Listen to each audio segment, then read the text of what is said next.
ஸ்தோத்திரம். கர்த்தர் ஏற்ற வேலையில் பதில் தந்து பிள்ளைகள் ஒவ்வொருவரையும் ஆசீர்வதிங்கப்பா. இப்பொழுதும் பரத்திலிருந்து மன்னாவை நீங்கள் தாங்க. இந்த சத்திய வார்த்தைகள் இந்த பிள்ளைகள் ஒவ்வொருவருக்கும் ஆசீர்வாதத்தை தரட்டும். ஆசீர்வதிங்க, பலப்படுத்துங்க. மீட்பெரும் இரட்சகருமாகிய இயேசு கிறிஸ்துவின் இன்ப நாமத்தில் செபம் கேளும் நல்ல பிதாவே. ஆமேன், ஆமேன், ஆமேன், ஆமேன். எல்லாரும் உங்கள் மைக்கை கொஞ்சம் ஆன் பண்ணி விழித்திருந்து உற்சாகமாக சந்தோஷமாக ஒரு 3 அல்லேலூயா சொல்லுவோமா?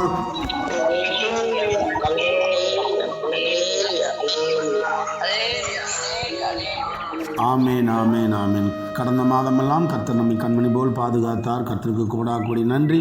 இந்த புதிய மாதமும் நம்ம எல்லாருக்கும் ஆசீர்வாதத்தின் மாதமாக இருக்கட்டும். நேற்று இரவு ஜெபத்தை கர்த்தர் ஆசீர்வதித்தார். இரவு ஜெபத்தில் நீங்கள் எல்லாரும் கலந்து கொண்டீங்க. கர்த்தருக்கு கோடாகோடி நன்றி. அதே போல் இந்த மாதம் இன்றிலிருந்து 21ஆம் தேதி வரை உபவாச ஜெபம். வருடந்தோறும் மே மாதம் நமக்கு 21 நாள் உபவாச ஜெபமும், டிசம்பர் மாதம் 21 நாள் உபவாச ஜெபம் உண்டு. ஸோ மே மாதத்துக்கு உண்டான உபவாச ஜெபம் இன்றைக்கு தொடங்குகிறது.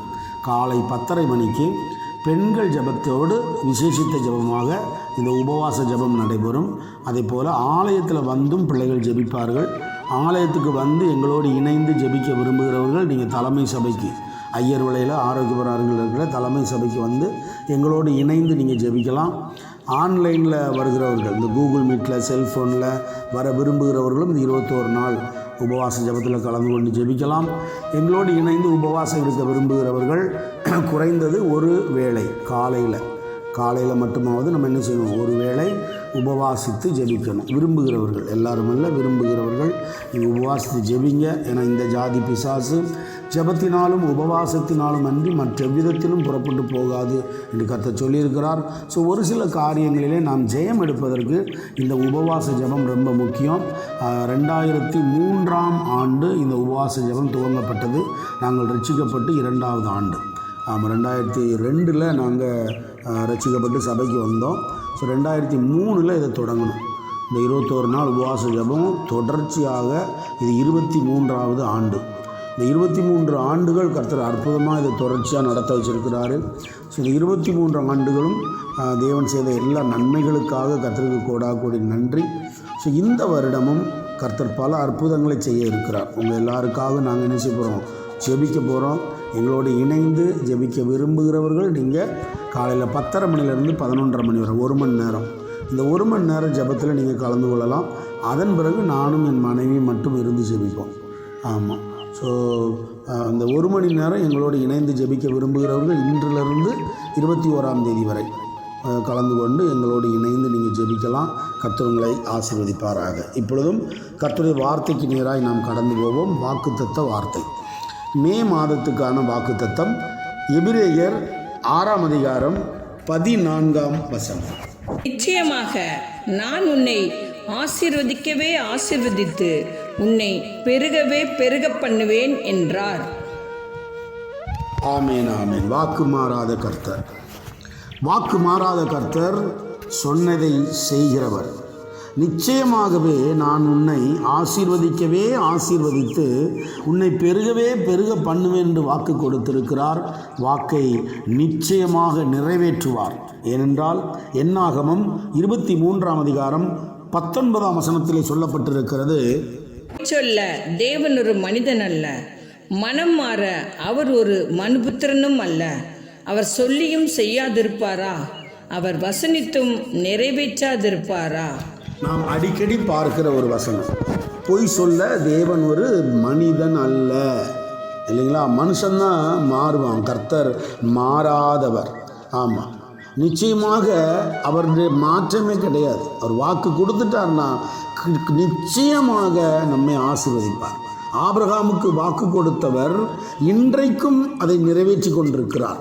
இப்போ நாம் எல்லாரும் யாருடைய சந்ததி என்று நமக்கு தெரியும், இல்லைங்களா? நம்ம எல்லாரும் ஆபிரகாமின் சந்ததி என்று சொல்லிக் கொள்கிறோம். ஸோ நாம் எல்லாரும் ஆபிரகாமின் சந்ததி என்று சொல்லுகிறோம். ஆனால் இந்த ஆபிரகாமுக்கு சந்ததி எப்பொழுது உருவானது? அவனுடைய சரீரம் செத்த பிறகு, சாராளின் கற்பம் செத்த பிறகு. ஆமாம், 100 வயசுக்கு மேலே. ஸோ 100 வயசு ஆகும்போது அந்த எல்லா சரீரமும் செத்த பிறகு, நான் சொல்லலை, பரிசுத்த வேதாகமம் அப்படித்தான் சொல்லுகிறது. ஆமாம், எல்லாம் செத்த பிறகு தேவன் அவனுக்கு என்ன செய்தார்? அந்த ஆசீர்வாதத்தை கொடுத்தார். ரோமர் 4ஆம் அதிகாரம் 19ஆம் வசனத்தை வாசிங்க.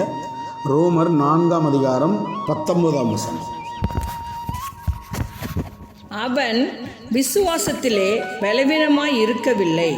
அவன் ஏறக்குறைய 100 வயதுள்ளவனாய் இருக்கும்போது தன் சரீரம் செத்து போனதையும் சாராளுடைய கர்ப்பம் செத்து போனதையும் எண்ணாதிருந்தான். பாருங்க, அவனுடைய சரீரம் செத்து போனது என்று சொல்லப்பட்டிருக்கிறது இல்லையா? அதாவது அவர் உயிரோடு தான் இருக்காரு, அவர் உயிரோடு தான் இருக்காரு, ஆனால் சரீரம் செத்து போய்விட்டது. ஆமாம், சரீரம் செத்து செயலிழந்து இருக்கிறது. ஆமாம், செயலிழந்து செத்து போனதுக்கு கர்த்தர் ஜீவனை கொடுக்கிறார். ஆமாம், அதே மாதிரி சாராளுக்கும் கர்ப்பம் செத்து போனது. ஆமாம், நீங்கள் பாருங்கள், அப்போ செத்து போனவர்கள் மூலமாக இவ்வளவு பெரிய சந்ததி. செத்து போனவங்கன்னா எழுத்தின்படி அப்படியே செத்து போனவங்களா? இல்லை, அங்க அவயங்கள் செத்து போனவர்கள். ஆமாம், அங்க அவயங்கள் செத்து போனவர்களுக்கு கூட தேவன் புத்திர பாக்கியத்தை கொடுத்து அவர்கள் சந்ததியை வானத்தின் நட்சத்திரங்களைப் போலவும் கடற்கரை மணலத்தினைப் போலவும் பெருக பண்ண முடியும். ஏனென்றால் அவர் கொடுத்த வாக்குத்தத்தம். ரோமர் 4ஆம் அதிகாரம் 17ஆம் வசனத்தை வாசிங்க. அநேக ஜாதிகளுக்கு உன்னை தகப்பனாக ஏற்படுத்தினேன் என்று எழுதியிருக்கிறபடி அவன் தான் விசுவாசித்தவருமாய் மரித்தோரை உயிர்ப்பித்து இல்லாதவைகளை இருக்கிறவைகளைப் போல அழைக்கிறவருமாய் இருக்கிற தேவனுக்கு முன்பாக நாம் எல்லோருக்கும் தகப்பனானான். நிச்சயமாக கர்த்தர் கொடுத்த வாக்குத்தத்தம், உன்னை அநேக ஜாதிகளுக்கு நான் தகப்பனாக்குவேன் அப்படிங்கிற வாக்குத்தத்தம். அந்த வாக்குத்தத்தம் மரித்தோரை உயிர்ப்பிக்கிற வாக்குத்தத்தம்.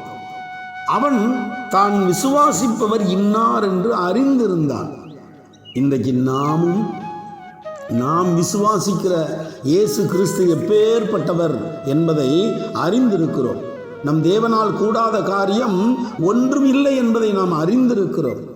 அவிசுவாசத்துக்கு நீங்களாக இருப்போம், விசுவாசத்திலே நிலைத்திருப்போம், ஜெயத்தை நிச்சயமாய் பெற்றுக்கொள்வோம். கடந்த மாதத்தில் ஒரு சில குறைகள் இருந்திருக்கலாம். அந்த குறைவுகளை எல்லாம் கிறிஸ்து இயேசு இந்த மாதத்தில் உங்களுக்கு நிறைவாக மாற்றி கொடுப்பார் என்கிற விசுவாசத்தில் இந்த மாதத்தை நீங்கள் தொடங்குங்க. என்ன வயசப்பா, எனக்கு என்னத்தை நடக்கு? ஒன்றுமே நடக்க மாட்டேங்குது. அவனுக்கு எல்லாம் நல்லதாக நடக்குது, இவனுக்கு எல்லாம் நல்லதாக நடக்குது, எனக்கு எல்லாம் மோசமாக நடக்குது, ஐயோ ஏன் இப்படி நடக்குது அப்படின்னு புலம்பாமல் அவரவருக்குரிய காரியத்தை ஏற்ற வேளையிலே அதினதின் காலத்தில் நிறைவேற்றி கொடுக்கிற கர்த்தர் நம்முடைய கர்த்தர். அவர் தினந்தோறும் உங்களை விசாரிக்கிறவர். அதனால நம்முடைய கவலைகளை அவர் மேலே வச்சுக்கிட்டு நம்ம செய்வது அவரை துதிப்பதும் ஆராதிப்பதும் தான். ஏனென்றால் அவர் உங்களை விசாரிக்கிறவராக இருக்கிறார். 1 பேதுரு 5ஆம் அதிகாரம் 7-8 வசனங்கள் சொல்லுகிறது. அவர் உங்களை விசாரிக்கிறவர் ஆனபடியால் உங்கள் கவலைகளை எல்லாம் அவர் மேல் வைத்து விடுங்கள். தெளிந்த புத்தி உள்ளவர்களாய் இருங்கள், விழித்திருங்கள். ஏனெனில் உங்கள் எதிராளியாகிய பிசாசானவன் கர்ச்சிக்கிற சிங்கம் போல் எவனை விழுங்கலாமோ என்று வகை தேடி சுற்றித் திரிகிறான். ஆம் தேவ ஜனமே, நான் எதற்காக அடிக்கடி விசுவாசத்தில் நிலைத்திருங்கள், விசுவாசத்தை விட்டுவிடாதிருங்கள்னு சொல்லிக்கிட்டே இருக்கிறேன் அப்படின்னா, ஏனென்றால் எதிராளியான பிசாசானவன் கெர்ச்சிக்கிற சிங்கம் போல எவனை விழுங்கலாமோ என்று வகை தேடி சுற்றி திரிகிறான். அதனால நீங்கள் விழித்திருங்க, நீங்கள் விசுவாசத்தில் விழித்திருங்க. அவர் உங்களை விசாரிக்கிறவர் ஆனபடியால் உங்கள் கவலைகளை எல்லாம் அவர் மேல் வைத்து விடுங்கள். ஏன் அப்படி? ஏனென்றால் ஏசாயா 58ஆம் அதிகாரம் 11ஆம் வசனம் சொல்லுகிறது, கர்த்தர் நித்தமும் உன்னை நடத்தி மகா வறட்சியான காலங்களில் உன் ஆத்துமாவை திருப்தியாக்கி உன் எலும்புகளை நினமுள்ளதாக்குவார். நீ நீர்ப்பாய்ச்சலான தோட்டத்தைப் போலவும் வற்றாத நீரூற்றைப் போலவும் இருப்பாய். ஆம் தேவஜனமே, கர்த்தர் நித்தமும் உங்களை நடத்துகிறார். ஒரு நாள், ஒரு வாரம், ஒரு மாதம், ஒரு வருஷம் என்று அல்ல. அவர் நித்தமும் உங்களை நடத்துகிறவர். அதனால உங்கள் கவலைகளை எல்லாம் அவர் மேலே வச்சிருங்க. அவர் நித்தமும் உங்களை நடத்துகிறார். இன்றைக்கு என்ன வேண்டும்? இந்த 1ஆம் தேதி மே மாதம் 2026, இன்றைக்கு உங்களுக்கு என்ன வேண்டும் என்பது அவருக்கு தெரியும். நாளைக்கு என்ன வேண்டும் என்பது அவருக்கு தெரியும். நாளைய தினத்துக்காக, ஆகையால் நாளைய தினத்துக்காக கவலைப்படாதிருங்கள். அந்தந்த நாளுக்கு அதினதின் பாடு போதும். நீங்கள் விசுவாசம் உள்ளவர்களாக இருந்தால், எப்பேற்பட்ட போராட்டமாக இருந்தாலும் சரி, கர்த்தாவே உம்முடைய அனுமதி இல்லாமல் இந்த போராட்டம் என் வாழ்க்கையில் வந்திருக்காது அப்படிங்கிற அறிக்கை இடுகிறவர்களாக இருப்பீர்கள். ஆமாம், அறிக்கையிட்டு ஜெயம் எடுப்பவர்களாக இருப்பீர்கள். ஏனென்றால் கர்த்தர் நித்தமும் உன்னை நடத்தி மகா வறட்சியான காலங்களில் உன் ஆத்துமாவை திருப்தியாக்கி உன் எலும்புகளை நினமுள்ளதாக்குவார். ஆமாம், மரித்து போன சடலங்களில் உள்ள எலும்புகள் பள்ளத்தாக்கிலே குவிந்து கிடக்கிறது. பள்ளத்தாக்கிலே குவிந்து கிடந்த எலும்புகளுக்கெல்லாம் உயிர் கொடுத்து சேனையாக உருவாக்கியவர் நம்முடைய கர்த்தர். அதனால் விசுவாசத்தை விட்டுறாதீங்க. கற்பத்தின் கனி இல்லையா? கவலைப்படாதீங்க, கர்த்தர் தருவார். கடன் பாரமா? கவலைப்படாதீங்க, கர்த்தர் அடைப்பார். வியாதி பலவீனமா? துக்கத்தோடு இருக்காதீங்க, உங்கள் வியாதி பலவீனத்திலிருந்து பரிபூரண விடுதலையை கொடுப்பார். குடும்பத்தில் பிரச்சனையா? சமாதானம் இன்மையா? கவலைப்படாதீங்க, சோர்ந்து போகாதீங்க. சமாதானத்தை தருகிறவர் உங்களோடு கூட இருக்கிறார். அவர் உங்கள் கூட இருக்கும்போது நீங்கள் எப்படி இருப்பீங்க? நீ நீர்ப்பாய்ச்சலான தோட்டத்தை போலவும் வற்றாத நீரூற்றை போலவும் இருப்பார். ஆமாம், உலகத்துக்கே வறட்சி வரலாம், உலகத்துக்கே பஞ்சம் வரலாம், ஆனால் உங்களுக்கு அது வராது. நிச்சயமாகவே நான் உன்னை ஆசீர்வதிக்கவே ஆசீர்வதித்து பெருகவே பெருக பண்ணுவேன் என்று வாக்கு கொடுத்த கர்த்தர், நீ நீர்ப்பாய்ச்சலான தோட்டத்தைப் போலவும் வற்றாத நீரூற்றைப் போலவும் இருப்பா என்று வாக்கு கொடுத்த கர்த்தர் எப்படி வாக்கு மாறுவார்? அவர் வாக்கு மாறவே மாட்டார். ரோமர் 4ஆம் அதிகாரம் 21ஆம் வசனம் சொல்லுகிறது.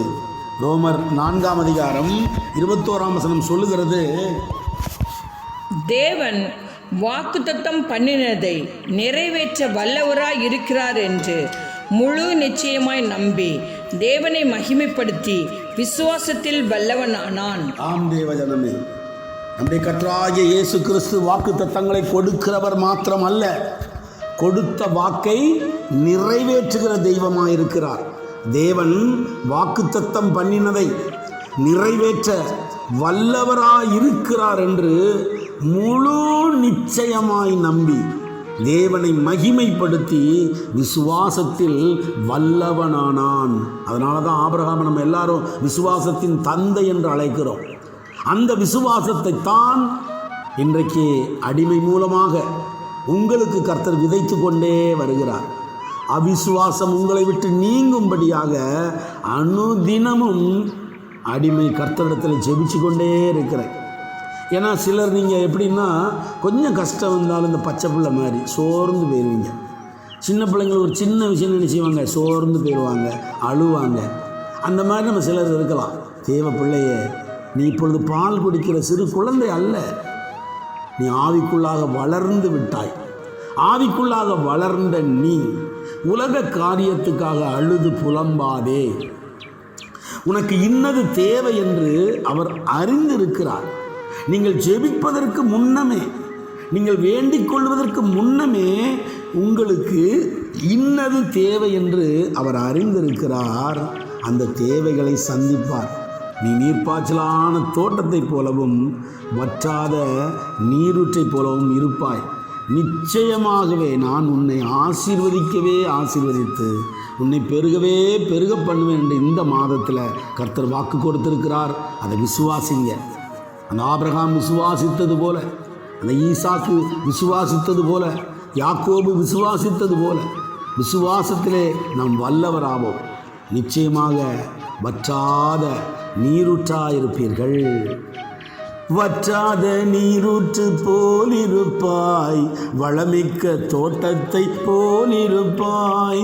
கர்த்தரை நம்பி நீ வாழ்ந்திருப்பாய், காலமெல்லாம் நீ செழித்திருப்பாய். வற்றாத நீரூற்று போலிருப்பாய், வளமிக்க தோட்டத்தை போலிருப்பாய். கர்த்தரை நம்பி நீ வாழ்ந்திருப்பாய், காலமெல்லாம் நீ செழித்திருப்பாய். வாய்க்கால்கள் ஓரம் நடப்பட்ட மரமாய் எப்போதும் கனி கொடுப்பாய், தப்பாமல் கனி கொடுப்பாய். வாய்க்கால்கள் ஓரம் நடப்பட்ட மரமாய் எப்போதும் கனி கொடுப்பாய், தப்பாமல் கனி கொடுப்பாய். நீ வற்றாத நீரூற்று போலிருப்பாய், வளமிக்க தோட்டத்தை போலிருப்பாய். கர்த்தரை நம்பி நீ வாழ்ந்திருப்பாய், காலமெல்லாம் நீ செழித்திருப்பாய். எங்கள் அன்பின் பரமபிதாவே, தகப்பனே, நீர் விதைக்க சொல்லுகிற விதைகளை தினந்தோறும் விதைத்து கொண்டு வருகிறோம். அப்பா, இந்த மாத வாக்குத்தத்தத்தின்படி நிச்சயமாகவே நான் உன்னை ஆசீர்வதிக்கவே ஆசீர்வதித்து பெருகவே பெருக பண்ணுவேன் என்ற வார்த்தையின்படி ஆசீர்வதித்து பெருக பண்ணுங்கப்பா. உடைய பிள்ளைகளின் தொழிலை பெருக பண்ணுங்க, வேலையில் ஆசீர்வாதத்தை பெருக பண்ணுங்க, குடும்பங்களை பெருக பண்ணுங்கப்பா. தடைகளை எல்லாம் மாற்றி போடுங்க, ஊழியங்களை பெருக பண்ணுங்க, ஆசீர்வதிங்க, பலப்படுத்துங்க. இந்த அதிகாலை வேளையில், இந்த மாதத்தின் முதல் நாளில் எங்களோடு இந்த ஜெபத்தில் கலந்து கொண்டிருக்கிற அப்போ ஒவ்வொரு பிள்ளைகளையும் கர்த்தர் ஆசீர்வதிங்க. அவருடைய கைகளின் பிரயாசங்களை கர்த்தர் ஆசீர்வதிங்க. அவங்க வேலை, தொழில், வருமானம் எல்லாவற்றிலும் ஒரு செழிப்பும் ஆசீர்வாதமும் உண்டாவதாக. எல்லா தடைகளையும் மாற்றி போடுங்க. இந்த ஊழியக்காரனுக்கு கொடுத்த கிருபையின் நிமித்தமாக, அன்பின் நிமித்தமாக, அதிகாரத்தின் நிமித்தமாக உள்ளத்தின் ஆழத்திலிருந்து பிதா, குமாரன், பரிசுத்தாவியின் நாமத்திலே வாழ்த்துகிறேன், ஆசீர்வதிக்கிறேன். மீட்பரும் இரட்சகரும் ஆகிய இயேசு கிறிஸ்துவின் இன்ப நாமத்தில் ஜெபம் கேளும் நல்ல பிதாவே. ஆமேன், ஆமேன், ஆமேன். என் ஆத்துமாவே கர்த்தரை ஸ்தோத்தரி, என் முழு உள்ளமே அவருடைய பரிசுத்த நாமத்தை ஸ்தோத்தரி. என் ஆத்துமாவே கர்த்தரை ஸ்தோத்தரி, அவர் செய்த சகல உபகாரங்களையும் மறவாதே. ஆமேன், ஆமேன், ஆமேன். எல்லாரும் உங்கள் மைக் ஆன் பண்ணி திரும்ப சந்தோஷமாக உற்சாகமாக இன்னொரு தடவை ஒரு 3 அல்லேலியா சொல்லுவோமா?